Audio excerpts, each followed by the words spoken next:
Hey guys, welcome back to the channel. We are doing another tier list today. Phyrexia, All Will Be One, is completely released. As far as the cards, that is, it doesn't actually come out till end of next week, I think. But we are going to go ahead and review all of the new legendary creatures from the set and the new two new pre-constructed decks. A little bit of clarification on how I'm going to do this. S, I'm going to say, is a deck that I for sure want to build. A is going to be, it's really cool. I could see myself building it, relatively likely. B is, still think it's cool, but not for me. C is, not interested really at all, and I don't think it's that interesting. And then D is just kind of, I don't think it's actually that cool or even good. There are, how many cards are there here? 31. So this is going to take us a minute. So let's go ahead and jump into it. First up is Atraxa Grand Unifier. This is in the main set. 3 and then green, white, blue, black, 7/7 Phyrexian Angel with Vigilance, Flying, Death Touch, and Lifelink. So all the same keywords as the original Atraxa. When it enters the battlefield, reveal the top 10 cards of your library for each card type. You may put a card of that type from among the revealed cards into your hand. Put the rest at the bottom of your library in a random order. The main thing that this card is getting a lot of talk about is Battle. Battle is a new card type that we will probably see later this year, but we are not seeing any of it yet in Phyrexia All Will Be One. But it is pretty fun getting to speculate what this might mean as far as like what the new card type is going to be and what it's going to do, how it's going to affect the game. If you balance out your deck with Atraxa as your commander pretty evenly in between artifacts, creatures, enchantments, instants, if you balance it out, this is going to draw you a lot of cards. This could easily draw you, maybe 5 cards every time it enters the battlefield. 7 mana is a lot, but you should be able to ramp into it relatively easily. And then it's also in the flicker color, so you could, not have to worry about having to kill it and recast it. You could just find ways to exile her and return her to the battlefield. I wouldn't say I'm that excited to build it until we find out exactly what battles are.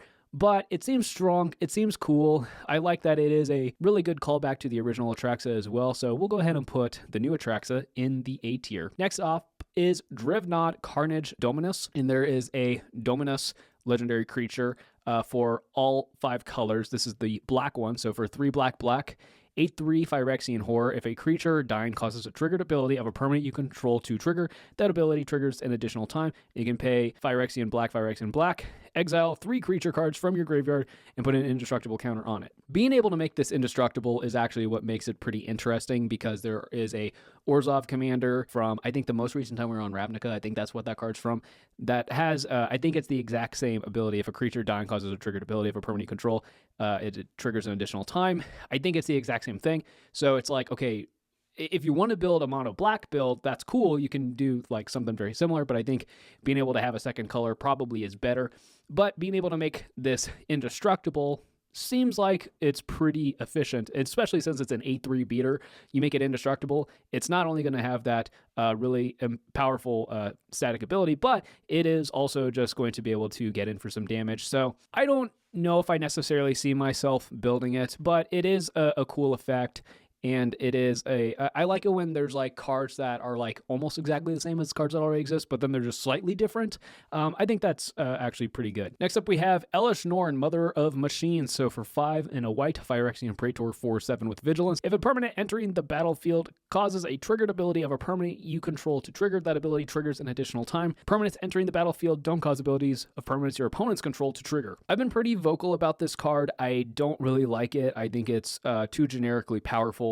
I would definitely not build a commander around this, and we talked about this in the most recent episode of our podcast. I actually would like to probably see Elish Norn either banned or bring back the banned as commander list and just ban her as the commander, but she's allowed in the 99. So I'm going to actually put her in the C tier. Not interested as playing her as a commander because I think that's just too good, but putting her in the 99 of some kind of flicker deck or just using her as a stacks piece in a control deck, I could see that, and that wouldn't bother me as much. But having her access to her every single game with her being in the command zone, that seems unfun to me. Next up is Azuri, Stalker of Spheres for 2 and green and a blue. 3/3 Phyrexian Elf Warrior. When he enters the battlefield, you may pay 3 if you do proliferate twice. And when you proliferate, draw a card. I cannot overstate how powerful proliferate is. I mean, everyone knows that because of, OG. Atraxa. So if you cast Azuri for, like, if we think of it as paying 7 mana for a 3/3, and you get to proliferate twice, and then you get to draw 2 cards, that by itself is pretty decent. Being limited to only 2 colors, I think actually makes it more interesting to me, because I've mentioned before how, like, OG Atraxa is like kind of just generically too strong if you're wanting to do any kind of counters, energy, 1/1 counters, loyalty counters. It's a little just too strong having access to 4 colors. Limiting it with Azuri is actually pretty decent. I wouldn't say I'm necessarily interested in playing it, but it is pretty cool. We'll put Azuri in B. Next up, we have Geth, Thane of Contracts. 1 black Phyrexian zombie, 3/4. Other creatures you control get -1/-1. And you can pay 1 black, tap it, return target creature card from your graveyard to the battlefield. It gains if this creature would leave the battlefield, exile it instead of putting it anywhere else. Activate only as a sorcery. This is just sounds like downside on top of downside. It is nice getting to recur creatures. I mean, having a reanimator effect that's theoretically reusable seems pretty decent, but it makes your creatures smaller, and it permanently exiles those creatures if they would disappear again. You can only activate it at a sorcery speed. Costs not a ton of mana, but a decent amount. I actually don't really like Geth all that much. I actually don't even think it's a good card. I think there probably is a build out there that could, in my mind, bump it up to the C tier, but that would be I think it just takes too much to make Geth good. Next up is Glissa, Sunslayer for 1 black, green, 3/3 Phyrexian zombie elf with first strike and death touch. And then whenever she deals combat damage to a player, choose 1. You draw a card and lose a life. Destroy target enchantment. Remove up to 3 counters from target permanent. I think where that gets really interesting is if there's some kind of planeswalker on board, then you can probably you might be able to just straight up remove the planeswalker at that point. That seems pretty decent. And then in Commander, we know there's a lot of powerful enchantments flying around. Glissa Sunslayer actually might just be an efficient beater. I'd be really interested to see if this just gets played in like Standard or something, just because it's efficient. A 3/3 for 3 mana that has evasion, like having first strike and death touch means it's just really hard to beat this thing in combat. I was thinking, like, how often are you really going to be able to deal combat damage to a player with it without having to equip it or enchant it or something like that to like make it unblockable or give it flying or something like that. But the first strike plus death touch means that any kind of blocking that they do, they're just going to lose their creature unless it's like indestructible. So I actually think this is going to be pretty efficient. And I think you're almost always going to want to draw a card, but there are so many powerful enchantments in Commander that I think this is pretty decent. I don't necessarily think I would do this as a Voltron build, but I think that is one option, just to, be able to get in for a little extra damage, give it haste, buff it up a little bit. You might be able to knock a player out of the game that way, but if nothing else, it's going to give you more than anything good card advantage. But sometimes if you need to get rid of something else, you can do that too. I think Gliss is pretty sweet. I'm more interested in trying her out in Standard than I am in Commander, but let's go ahead and put her in B just as a Commander specifically. But again, I think in Constructed, she has a chance to be even more powerful. All right, next up is, this card is awesome. This is Graz Unstoppable Juggernaut for 8 mana, Juggernaut 7/5. Juggernauts you control attack each combat if able. Juggernauts you control can't be blocked by walls, and other creatures you control have base power and toughness 5/3 and are Juggernauts in addition to their other types. So I think the funny way to build this is you just play a bunch of like 1/1s or 2/2s. Like you just play a bunch of really small creatures with good enter the battlefield effects, and then when Graz comes down, you just give them a huge stats boost and get in for a ton of damage. I think it definitely a downside that they have to attack each combat, but I think that you could probably get around that. Keep in mind, Graz is also probably not all that good because, I mean, how many of these small creatures are you going to really have access to in colorless? I think that is definitely a downside, but I am all for having other options for playing colorless decks other than Eldrazi or artifacts. And, well, I guess it is an artifact, but, having some other options is pretty cool. I'm also going to go ahead and put it in B. I don't necessarily see myself playing it. I think it's too hard of a deck building restriction, but it is really cool. Next up, we have Ixhel, Scion of Atraxa. This is the head commander on one of the new precons. So for 1 white, black, green, Phyrexian Angel 2/5 with Flying, Vigilance, and Toxic 2. Toxic 2 means that if this creature deals damage, then you get X number of poison counter, so it doesn't build up or down in scale. Equivalent to the power, I mean, it is with this card on its base, but traditionally, like, it could be a 4/4 with Toxic 1, or it could be Toxic 1 with 3 power, it doesn't have to go hand in hand. And then Corrupted, at the beginning of your end step, each opponent who has 3 or more poison counters exiles the top card of their library face down. You may look at and play those cards for as long as they remain exiled, and you may spend mana as though it were mana of any color to cast those spells. I was really concerned when I saw that one of the new precons was going to be toxic kind of build. But this does encourage you to kind of go wide with it, which is not the traditional way of playing. Like if you're trying to kill someone with poison counters, the best way to do it is go all out on one player at a time and knock them all out. And I think it encouraging you to actually go for a little bit of this opponent, a little bit of this opponent, a little bit of this opponent, does make it seem more fair. Like if you had to build, I don't like Toxic, I don't like Infect, but if you have to do it, this seems like a good way to do it. And I actually have come around. I actually don't think poison counters are as bad in Commander as everyone says they are. Also, being an Abzan and having a commander that gives you like kind of a theft option seems pretty fun. I'm actually going to go ahead and put that in A. Next up, we have Jorkadeen, first gold warden, red and a white. It's a human rebel 2/2 with trample, and then when it attacks, it gets +X until end of turn, where X is the number of equipped creatures you control. Then if its power is 4 or greater, draw a card. I am not a big fan of the Boros equipment attacky kind of decks. That's not my play style. I like to play a lot of card advantage, which, Jorkadeen has, but I just don't like this play style at all. My only Boros deck that I have is the Osgir one from Strixhaven, and just because it's artifact, it's graveyard, and it has these really big explosive plays that I think are just way more interesting than the straight up equipment route. I think getting to draw a card is going to happen more often than not. You just give it one equipment that gives it a decent stat boost, and you're in there, and then it being only 2 mana is decent. The trample also is pretty nice just to have it. You don't have to worry about finding one of your equipments that has trample, because I have found building a couple Voltron decks now at this point that if your commander doesn't have trample, you have to dedicate a decent amount of slots in your deck to finding equipments that have trample, and not all of those are very efficient equipment. This is also kind of a weird option because it kind of makes it seem like you want to have multiple creatures with multiple equipments, and that seems hard to do, not mana efficient. Yeah, I don't like this. It's not a bad design. It's but it's going in the C for me. I'm just not interested. Next up is the Rat King.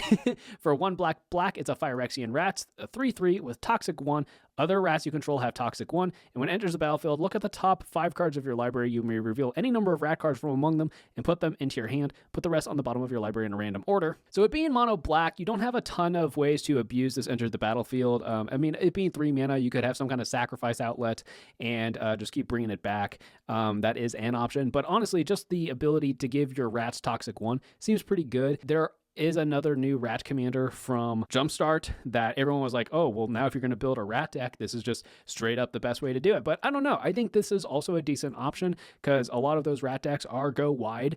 So being able to get a bunch of rats out in play is going to be easy to start stacking up all of that toxic 1. I actually think this is pretty cool. I used to have a rat colony deck. I don't know. I'm going to go ahead and put that in the B just because I think it's cool that rat decks have good options. I'm just not necessarily interested in rebuilding a rat deck, but it's nice that it's not like there's just, oh, if you're going to build a rat deck, this is your by far best option. I say this is in the conversation as well. Next up, we have Kemba, Ka Enduring, 1 and a white, 2/2 cat cleric. When Kemba or another cat enters the battlefield under your control, attach up to 1 target equipment you control to that creature. Equipped creatures you control get +1/+1, and then for 3 white, create a 2/2 white cat creature token. So if we're talking about combat and equipments, this actually seems more interesting to me because it also makes you want to play other cats, and that seems it's like tribal equipment. That seems actually pretty cool. I actually could see myself playing this. This actually seems like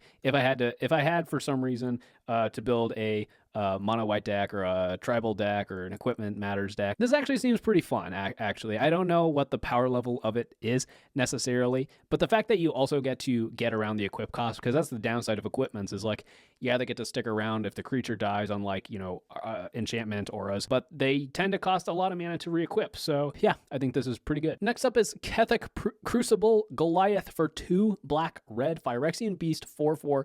At the beginning of your end step, you may sacrifice another creature. If you do, reveal cards from the top of your library until you reveal a non-legendary creature card with lesser mana value. Put it onto the battlefield, then put the rest on the bottom of your library in a random order. This seems really cool, especially if you're like going like, okay, these cards that I'm putting into my graveyard, I'm going to have ways to get them back later. So we were just in the Brothers War, right? So we have a bunch of cards with Unearth. Those are also really good options because some of them have good like enter the battlefield effects or leave the battlefield effects. So you just play them for value, and then when you're done with them, you sacrifice them, and then you can just bring them back later. That seems pretty decent. This is also a May ability. You don't have to do it. So if you're like, I like my board right now, I don't want to get rid of stuff. I like the random aspect of it. I also like that it is non-legendary because I'm also honestly pretty burnt out by how many new legendary creatures there are coming out all the freaking time. So I don't know. I think this seems pretty fun. I think the best way to do this is some kind of Unearthed deck, similar to like the Rare Mishra from the Brothers War. This seems pretty cool. I like it a lot, actually. I'm going to go ahead and put that in A. Okay, next up, we have Malcator Purity Overseer for 1 white blue. It's a 1/1 Phyrexian Elephant Wizard. That is the creature type of the century. That is awesome. When it enters the battlefield, create a 3/3 colorless Phyrexian Golem artifact creature token. At the beginning of your end step, if 3 or more artifacts enter the battlefield under your control this turn, create a 3/3 colorless Phyrexian Golem artifact creature token. So I don't think it's actually very hard to do that. I think, you're going to, there's enough cheap artifacts that you could pretty easily get those all in play, and you're in blue, so you're going to be able to refill your hand pretty easy and keep doing that. But it is really slow. It's only on your end step. Even if it was like each end step, right, and you had some way to like flash them out, I could see that being pretty good. Or if you had like some instant speed response to like if you have a Smothering Tithe, so you're just automatically making new artifacts under your opponent's control anyways, that could be pretty cool. But I think this is just too slow. As awesome as Phyrexian Elephant Wizard, as awesome as that is, I actually don't think it's very good. We're actually going to have to put that down in the D tier. Just does not seem very good. Next up is Malira, the Living Cure for green and a white. Human Scout 3/3. If you would get 1 or more poison counters, instead you get 1 poison counter, and you can't get additional poison counters this turn. Exile Mira. Choose another target creature or artifact. When it's put into the graveyard this turn, return that card to the battlefield under its owner's control. I think more than anything, this is just going to be like a sideboard piece in Standard or something. Maybe in Modern as well. There is an Infect deck in there that, I don't know, it could get a little bit better with Phyrexia All Will Be One. I'm not convinced. This just seems way too situational. I mean, that second ability to exile it to bring something back, that does get pretty interesting if you have a sacrifice synergies and whatnot. That seems pretty good, but I don't know. This just seems way too situational. I don't think this is a card that's necessarily designed to be a commander, which then you have to ask, okay, well, why is it a legendary creature in the first place? And there's another card like that we will talk about pretty soon here, actually, which it's like, why is this legendary? Is it just to make me salty? I'm putting it in the D tier. Cool card. Going to be a good sideboard piece in Standard and then maybe also Modern, but as a commander, just not interesting at all. Well, not even that it's not interesting. It's more of just, it's like, it's too situational. Okay, here's the other one I was talking about that's like, why is this legendary? It doesn't make any sense. So for 1 red, green, 4/4 Phyrexian Beast, this is Meglov Maze Crusher. It enters the battlefield with 5 oil counters on it, and you can pay 1, remove an oil counter from it. It gains vigilance and menace till end of turn. Good for gain and damage. You can pay 2 and remove 2 oil counters from it, and it gains +2/+2 until end of turn. And you can pay 3 and remove 3 counters from it to destroy target artifact or enchantment. And you are in green, so the proliferate option is there. You can easily get more of them. And then green also has some flicker abilities as well. So you theoretically, if you ran out of counters, you could flicker it. There are options here on how to keep using these effects, and they're all honestly pretty decent. I mean, it's a 3 mana 4/4, which is pretty decent. For only 1 mana, you basically get to give it really good evasion and then leave it up as a blocker. Yeah, honestly, I think this card is really sweet. This doesn't seem like a very good commander. There's just so many other good options. I think this is going to go in the 99 of a decent amount of decks, but as a commander, I don't see what the point is. I mean, if you were going to have this as your commander, you're just going to want to go all out on proliferating so you can get more oil counters, and then you're just going to be wanting to ramp and get in for extra damage so that when Meglov dies, you can just recast it and do it again. This just sounds like too much work and not the most fun way to build a Gruul deck in Commander. So this is, yeah, another option where it's like, I don't know why this is legendary. It's a cool card, but as a commander, I am not interested. Next up is, I think this is only the second Dominus card that we were talking about, and this card is broken. This is Mondrak Glory Dominus for 2 white. It's a 4/4 Phyrexian horror. If one or more tokens would be created under your control, create twice as many tokens instead, and then you can pay 1 and then 2 white Phyrexian mana, sacrifice 2 other artifacts and or creatures, put an indestructible counter on it. Oh my gosh, this is so broken. All right, so we already knew that like Anointed Procession is such a good card. It's like $20, and this is basically that, except better because it's on a stick and it can sit in your command zone, and you can make it indestructible. Also, this art is awesome. This is one of the white stuff in Phyrexia all will be one, like, you know, the Elish Norn with the white and the red contrast, and it's kind of got like this wintry dystopia look. This art is one of my favorite pieces of art. This is a broken card though. This is just power creep at its finest. This is Anointed Procession, but better. If you're going to build a mono white tokens deck, I don't know why you would build anything other than this. And then it's also going to go in the 99 of a lot of other token decks. I don't see myself building this as a commander, but it is going to go in the 99 of a lot of other token decks. I'm definitely going to end up playing it. I think that technically means I'm going to have to put in the A, because it's like I'm not interested in building it, but I am definitely going to be playing it. So I think that averages out to it's just A. It's just, oh wow, what a card. Next up is Naali Sun's Vanguard.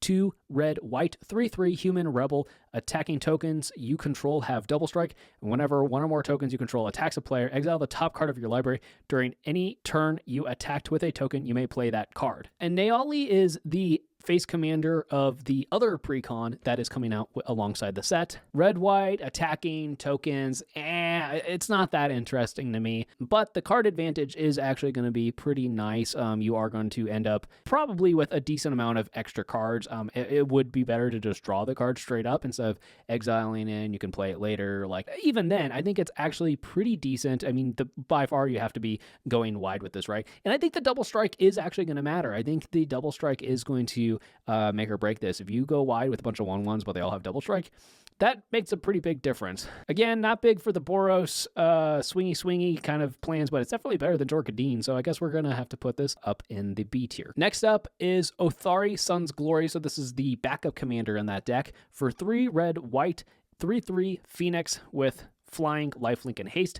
When it attacks, you get an experience counter. Then create a 2/2 red rebel creature token that's tapped and attacking for each experience counter you have. Pay 2 red white, tap an untapped rebel you control, and return it from your graveyard to the battlefield tapped. Okay, but if it's your commander, you're not going to be letting it go to the graveyard, right? You know, it does make tokens on its own, which is nice. Being a token deck and your commander makes tokens, that's all right. And it does have haste, so you're going to get to make those right away. The lifelink's nice. You're going to be able to stabilize. The flying's good because you're going to almost surely get in for some damage without having to worry about blocking and losing your commander, because it is only a 3/3. But even then, it's really just such a slow rate.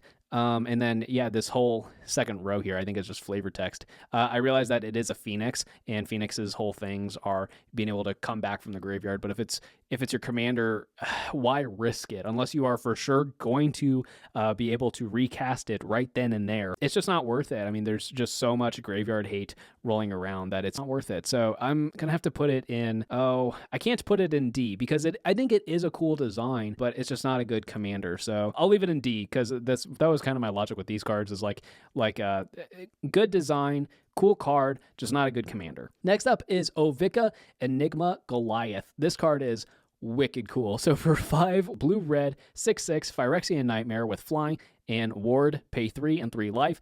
Whenever you cast a non-creature spell, create X 1/1 red Phyrexian goblin creature tokens, where X is the mana value of that spell. They gain haste until end of turn. We have so many cards that do similar things, like tokens based off of non-creature spells, specifically in these colors. So I don't think this is anything new. I don't think this is anything special. And the fact that it's also 7 mana in, not green, definitely is a downside, but it does have a certain kind of cool factor. So would I build this if I had to build some kind of, is it Spellslinger deck? No, I would not. But is it cool? Yeah, it's really cool.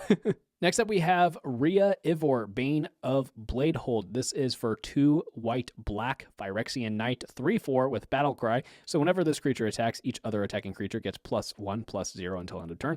At the beginning of combat on your turn, the next time target creature would deal combat damage to one or more players this combat, prevent that damage. If damage is prevented this way, create that many 1/1 colorless Phyrexian Might artifact creature tokens with Toxic 1, and this creature can't block. I think what's weird about this is it says deals combat damage to one or more players this combat, but it's target creature, as in one creature, as in it implies that there is some kind of way for one creature to do, to hit more than one player during a combat. I guess that maybe depending on what those new card types, the battles, depending on how they work or what they do, maybe that's what that wording is for. In which case, maybe this card's better than I think it is, but I don't think so. I really don't like these Might tokens.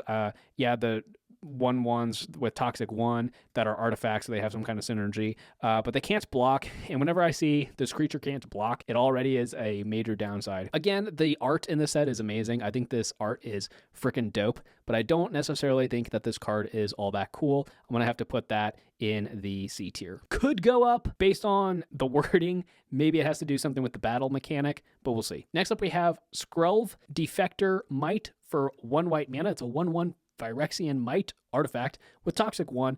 It can't block. Oh, these stupid mites not being able to block. And you can pay a white Phyrexian mana and tap it. Choose a color. Another target creature you control gains Toxic 1 and Hexproof from that color until end of turn. It can't be blocked by creatures of that color this turn. This is another card that I don't understand why it has to be legendary. If you are playing some kind of combo deck where you really need to protect your creatures, or if you just need to get in for a last little bit of damage, this card's actually good. I actually do like this card. I think it's powerful. I think it's strong as a utility piece, but as a commander, I'm not convinced. I'm not convinced that this is a very good commander. The design is really cool. I guess if you have a lot of creatures that are important for getting in, like if they have tech triggers so they have to attack, or I don't know. I could see a world where it's not the worst commander in the world, so I guess I'll put it in C instead of D. But this is another one of those situations where I think it's a good card, but not a good commander. Next up, we have Slowbad Iron Golem for 2 and a red. It's a 3/3 Phyrexian Goblin Artificer. You can tap it, sacrifice an artifact, add an amount of red mana equal to the sacrificed artifact's mana value. Spend this mana only to cast artifact spells or activate abilities of artifacts. This seems okay. The fact that you are so limited to what you can use that mana for. So like you're going to lose your artifact and then you're going to just be able to do more artifacts, like that's okay. If you're able to refill your hand a lot, or if you're able to like play a bunch of artifacts that have like leave the battlefield effects, you get extra value off of losing them in the first place, or if you have ways to cast artifacts from your graveyard. And then obviously if you have like ones with activated abilities, so you can just dump that mana into activating those abilities. You know what, the more I talk about it, I actually see that this is actually possibly a pretty decent commander.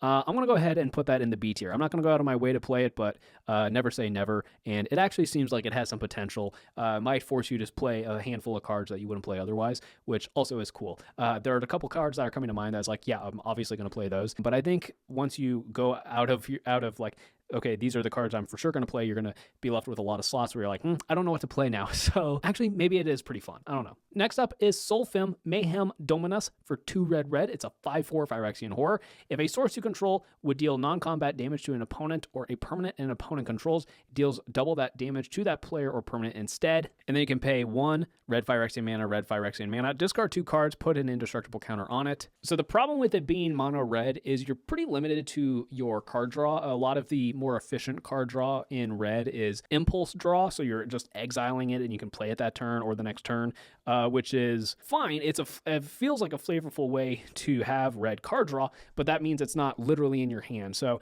I think of the Dominus cards, this is probably the one that's hardest to make indestructible. And then what are you going to do with this? Just play Burn Tribal? This just feels like a bad version of Torbrand. I'm not thrilled about this. I don't think it's a bad card necessarily, but they're just better options if you're going to try to go for something like that. I think it's going to go in the 99 of a couple decks. We'll put it in the C tier. I think it's going to go in the 99 of if you're playing Perforos or if you're playing Torbrand. I could see it going in the 99, but as a commander, it's probably just meh.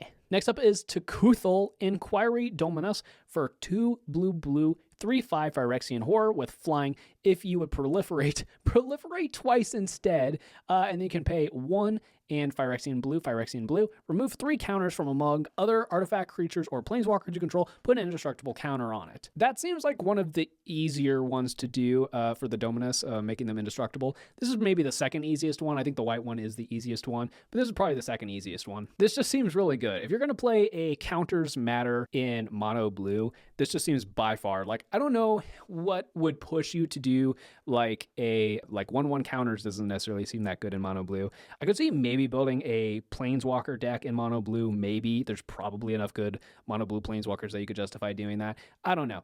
I don't know if there's enough pieces to make this deck good, but if you could, oh boy, that would be sweet. Proliferating twice is going to add up really quick. It's going to get you to your Planeswalker ultimates a lot faster and all that jazz. I'm going to go ahead and put that in the beat. That seems pretty cool. Next up, we have Thrune, Breaker of Silence for 3 green, Troll Shaman, 5/5, can't be countered, trample, can't be the target of non-green spells your opponents control or abilities from non-green sources your opponents control, and as long as it's your turn, it's indestructible. The original Thrune somehow didn't end up in my Voltron tier list I did 2 weeks ago, because somehow it just didn't end up in the top 25 or top 30 on Voltron list on EDH Rec. This seems better though in a lot of ways. I think it's going to be able to get in for so much damage. It's going to be so hard for your opponents to get rid of it. This just seems really efficient, really powerful. If I were going to build a mono green Voltron deck, this is definitely the one I would do. So I'm going to go ahead and put that in A. I definitely see myself building that someday for some reason. Next up is Uncus Grand Meta Tech for 1 blue, Phyrexian Vidalcan, 2/4 artifact creature.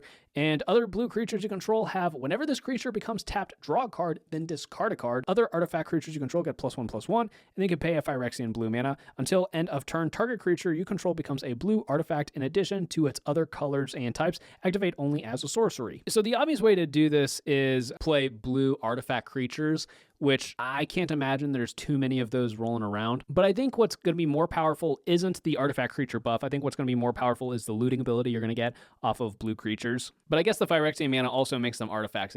So that's something to keep in mind as well. The Phyrexian mana also just seems like a powerful effect anyways, because being able to just pay life for that instead of the actual mana means you could just theoretically just do it a ton. Also, if you're trying to like put a bunch of cards in your graveyard for any reason, then this all of a sudden gets even better that you're looting and not just drawing. And then you're also just going to be able to fill up your board really quick. This card is really cool. I'm going to go ahead and put this up in the A tier as well.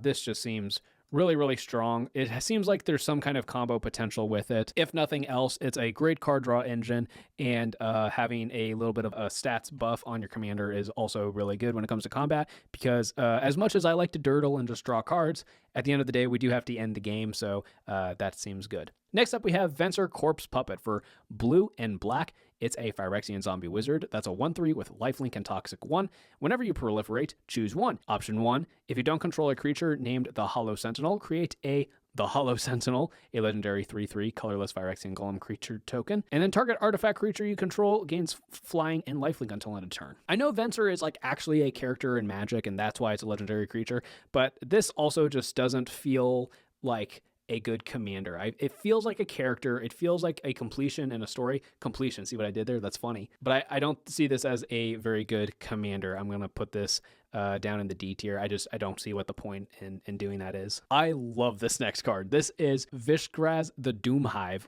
that's just so cool. The Doomhive for 2 white, black, green, 3/3 Phyrexian insect with Menache and Toxic 1, and then when it enters the battlefield, create 3 1/1 colorless Phyrexian Might artifact creature tokens with Toxic 1, and they can't block, and it gets +1/+1 for each poison counter your opponents have. So this is the backup commander in the precon for the other Abzian commander that we talked about earlier, the one that has the corrupted ability. This card seems really good in the 99 of that deck to just help you go wide and make sure you're able to get that. And again, I don't necessarily like these tokens. I don't like that they can't block, but you know, if you're really trying to go wide with the infect thing, which the option too is that maybe since you are in these colors, maybe you make those and you can put 1/1 counters on them or something and make them bigger so that they're more likely to get in for that damage and you're more likely to start getting some infect in.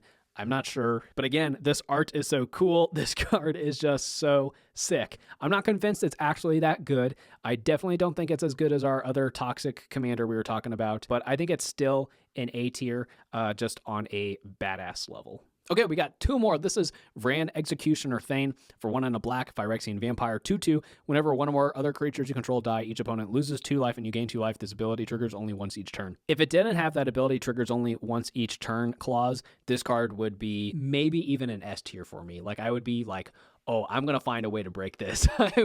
I would find a fun way to build it. But honestly, that ability only triggers once each turn is just a huge downside. Now, there are plenty of ways to do it at instant speed. So you could do it during your turn, then the next player turns, then the next player turns, then the next player turn. So each turn around the table, you theoretically, if you have some kind of sack outlet that you can do at instant speed and enough creatures on board, you could gain a total of 8 life and drain your opponents for two of them each go around the table. So that's theoretically pretty good, but that just takes extra setup. That just seems like a lot of hoops to jump through. It's almost there, but it's a C. It's barely a C. I would say it's almost a B, but it would be even a couple tiers higher than that if it didn't have that ability triggers only once each turn clause. So that's definitely disappointing. Last card on the list is the last Dominus card. This is Zopandrel Hunger Dominus for 5 green, Phyrexian Horror, 4/6 with reach. At the beginning of each combat, double the power and toughness of each creature you control until end of turn. And then for Phyrexian green, 2 of those, sacrifice 2 other creatures, put an indestructible counter on it. That's definitely not